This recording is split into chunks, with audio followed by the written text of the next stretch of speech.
We need arm sling, elastic bandage, pair of scissors, plaster of Paris, basin of water, wadding sheet, and stockinette.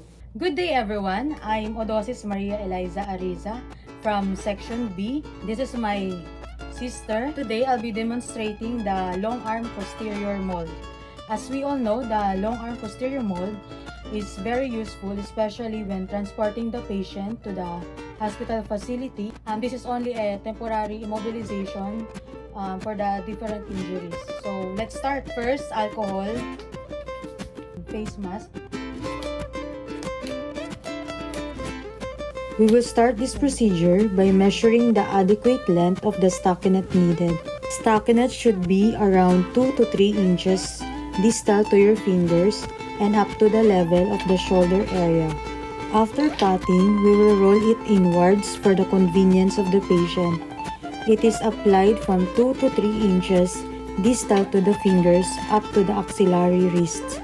Then cut a small hole on the stockinette for the thumb. Apply the wadding sheet stretched in along their wrist, going proximately with the 50% overlapping of the wadding sheet.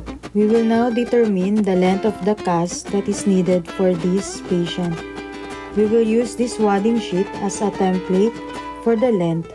We will measure along the metacarpal area up to the distal arm area. Apply enough wadding sheet as needed on the elbow to prevent the pressure sores. Activating the plaster of Paris by dipping it into the water basin.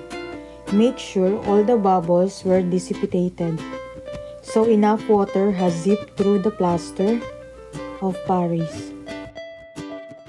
Remember not to squeeze too much so that the material won't fall off. Lay the plaster of Paris by rolling it into the wadding sheet sampling net was made. Make sure that it's flat and roll it over 8 to 10 times.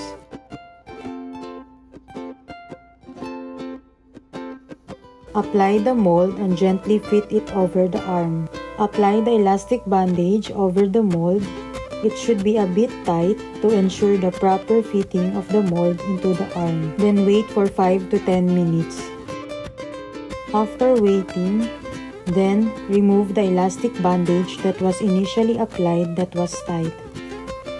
Then, we apply the elastic bandage but this time a bit more loose so that it would be breathable. Provide the arm sling and apply it with the elbow that is bent at 90 degrees. And that's all for the long arm posterior mold. I hope you like it. Thank you!